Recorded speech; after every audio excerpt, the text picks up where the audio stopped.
जम्मू कश्मीर में एक जगह है पहलगाम।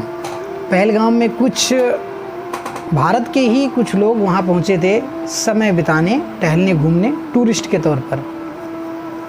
तो उसमें कुछ फ़ौजी थे, कुछ नॉन फ़ौजी थे, कोई किसी विभाग से था, रिटायर्ड थे। उसमें से एक व्यक्ति ऐसे थे जो बैंक के मैनेजर थे, वो रिटायर थे। ऐसे कई लोग गए थे। तो वहाँ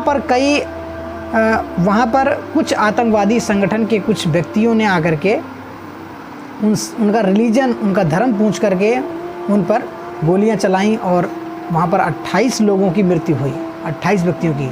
इतिहास में पहली बार हुआ है कि कोई ऐसा व्यक्ति या संगठन जो किसी ऐसे जाति या धर्म के प्रति इतनी नफरत रखता हो और धर्म को पूछकर उन पर गोलियां बरसा रहा हो, ये जानकर कि तुम हिंदू हो और तुम्हें हम गोली मार रहे हैं।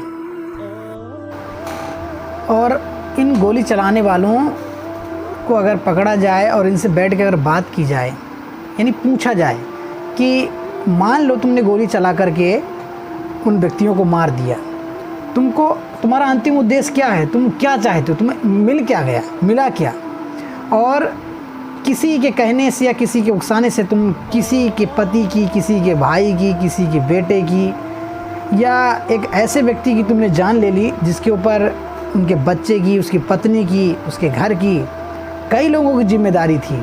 हो सकता है उसकी अभी परिवार में उसकी छोटी बहन शादी को लिए रह गई हो, उसके बच्चे की पढ़ाई लिखाई, उसकी घर की बहुत सारी जिम्मेदारियां होती हैं जो एक व्यक्ति, यानी एक व्यक्ति के कंधों पर टिकी होती हैं, किसी के बेटे पर।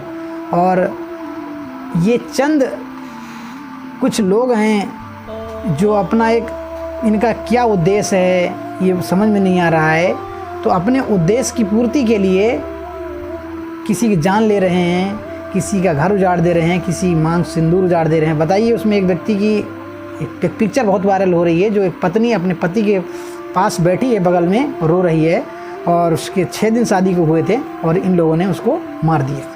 कितनी शर्म की बात है।